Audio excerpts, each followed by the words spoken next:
Hello friends, আপনারা সবাই কেমন আছেন? আশা করি সবাই ভালো আছেন। লেটস ফুড আপ উইথ মমতাতে আপনাদের জানাই স্বাগত।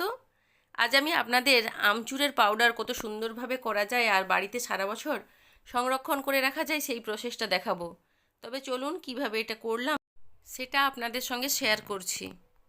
প্রথমে কি করতে হবে, যে যতটা আমের আমচুর পাউডার করবেন ততটা পরিমাণ আম নিয়ে নেবেন, কাঁচা আম। এর খোসাটা খুব ভালো করে ছাড়িয়ে নিতে হবে ধুয়ে, গায়ে যেন সবুজ অংশ লেগে না থাকে। আমি কিন্তু সমস্ত আমের খোসা খুব ভালো করে ছাড়িয়ে নিয়েছি। দেখুন, দিয়ে আমি জলের মধ্যে এগুলোকে দিয়ে রেখেছি। আমগুলো আমি জল থেকে তুলে নিয়েছি, খুব সুন্দরভাবে শুকনো শুকনো হয়ে আছে। দেখুন, এগুলোকে এখন আমি গ্রেড করে নেব। গ্রেড করার জন্য আমি একটা গ্রেডার নিয়েছি। গ্রেডারের যে এই যে বড় অংশটা, এটা দিয়েই আমি গ্রেড করব। দেখুন, খুব সুন্দরভাবে এটা ধীরে ধীরে গ্রেড করে নিতে হবে, হাতটা যাতে না কেটে যায় সাবধান থাকতে হবে। দেখুন কত সুন্দরভাবে গ্রেড হয়ে যাচ্ছে। আমকে কিন্তু কুচিয়ে নিলেও হয়, সরু সরু করে। গ্রেড করে নিলে এটা শুকোতে তাড়াতাড়ি হয়, তাড়াতাড়ি শুকিয়ে যায়, খুব ভালো হয়। এইভাবে আমি সবগুলো আম কিন্তু গ্রেড করে নেব এক এক করে। দেখুন, খুব সুন্দর করে গ্রেড করে নিতে হবে। কতটা সুন্দরভাবে হয়ে যাচ্ছে। আমার সবগুলো আম গ্রেড করা হয়ে গেছে। এখন আমি এগুলো একটা পাত্রের মধ্যে তুলে নিচ্ছি। নিয়ে এবার হবে এই আমচুর পাউডারের আসল জিনিস এর মধ্যে দিতে হবে। দেখুন, এখন আমি এর মধ্যেই ভিনিগার দিয়ে দেব।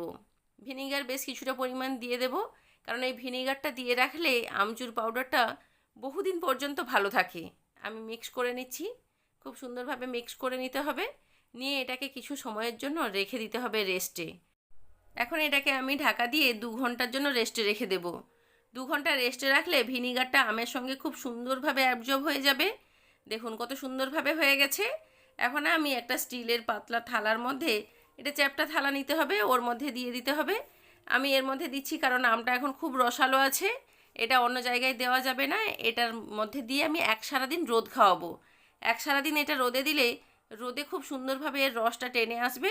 তারপরে কিন্তু একটা বড় পাত্রে করে দিতে হবে, বা যে কোনো জায়গায় করে এটাকে রোদ খাওয়াতে হবে। দেখুন, রোদে দিয়ে দিয়েছি আমি। আমি এক সারাদিন রোদ খাওয়ানোর পর আবার এটাকে আমি দিয়ে দিয়েছিলাম রোদে, সেটা দেখানো হয়নি। রোদে কত সুন্দরভাবে শুকিয়ে গেছে দেখুন। এখন আমি একটা বড় জায়গার মধ্যে করে এটা দিয়েছি, পাতলা করে দিয়ে দিতে হবে। এটা 2-3 দিন রোদ খাওয়ালেই হয়ে যাবে। দেখুন, 3 দিন রোদ খাইয়েছিলাম, কতটা সুন্দর হয়ে গেছে, একদম মোচমোচে হয়ে গেছে। এই আমচুর পাউডার করতে গেলে সবার প্রথমে যেটা মাথায় রাখতে হবে, রোদ থেকে কিন্তু এটাকে সঙ্গে সঙ্গে তুলে এটাকে গুঁড়ো করে নিতে হবে, কারণ এটা রেখে দিলে আবার নেতিয়ে যাবে। আমি একটা মিক্সিং জারে করে নিয়েছি। এটাকে ধীরে ধীরে ব্লাইন্ড করতে হবে। দেখুন, আমি একটু সময় করে নিয়েছি, কতটা গুঁড়ো হয়ে গেছে দেখুন। এটাকে একসঙ্গে কিন্তু মেশিনটা সব বেশি সময় চালানো যাবে না, এটা ধীরে ধীরে চালিয়ে গুঁড়ো করতে হবে। কন্টিনিউ যদি মেশিনটা চালাতে থাকি তাহলে এর ভেতরে ঘাম পড়ে যেতে পারে। এটাকে সেই জন্য বন্ধ করে করে ধীরে ধীরে করে করতে হবে। আর চামচ দিয়ে ভালো করে নাড়িয়ে দিতে হবে যেন নিচে না বসে যায়। এভাবে দেখুন, আমি ধীরে ধীরে করে একটু একটু করে মেশিন চালিয়ে করে নিচ্ছি। এটা পরপর করে খুব সুন্দর গুঁড়ো হয়ে আসছে, কতটা সুন্দরভাবে হয়ে যাচ্ছে দেখুন। দেখুন, ফাইনালি আমচুর পাউডারটা খুব সুন্দরভাবে হয়ে গেছে। এটা খুব সুন্দরভাবে হয়ে গেছে, ডাস্টটা দেখুন দারুণ হয়েছে। আমি যেগুলো সাইডে সাইডে লেগে আছে খুব ভালো করে ছাড়িয়ে নিচ্ছি। এই আমচুর পাউডার কতটা সুন্দর হয়েছে সেটা আমি আপনাদেরকে এখন হাতে তুলে দেখাবো। এর মধ্যে কোনো দানা অংশ নেই। দেখুন খুব সুন্দরভাবে হয়েছে, হাতে ঘষলেই বোঝা যাচ্ছে। দেখুন কতটা সুন্দর হয়েছে। এই আমচুর পাউডার আপনারা কাচের জারে অথবা ফাইবারের জারেও রাখা যায়, যেন বাতাস না লাগে, তাহলে দেখবেন বহুদিন এটা সংরক্ষণ করে রাখা যায়। আর এই আমচুর পাউডার তো অনেক কিছুই করে খাওয়া যায়, আপনারা সবাই জানেন। এটা চাট মশলার সঙ্গেও দেওয়া যায়, আর বিভিন্ন রান্নার মধ্যেও দেওয়া যায়। কাঁচা আম তো সারা বছর পাওয়া যায় না, তাই এই আমচুর পাউডার অনেক কাজে লাগে। আমার এই আমচুর পাউডার করার প্রসেসটি যদি আপনাদের ভালো লাগে তাহলে অবশ্যই আম শেষ হয়ে যাওয়ার আগে বাড়িতে কিছুটা করে রেখে দিতে পারেন, অনেক কাজে লেগে যাবে। আর আপনাদের উৎসাহ ভালোবাসা পেলে আমি আরও নতুন নতুন রেসিপি আপনাদের সহজভাবে করে দেখাবো।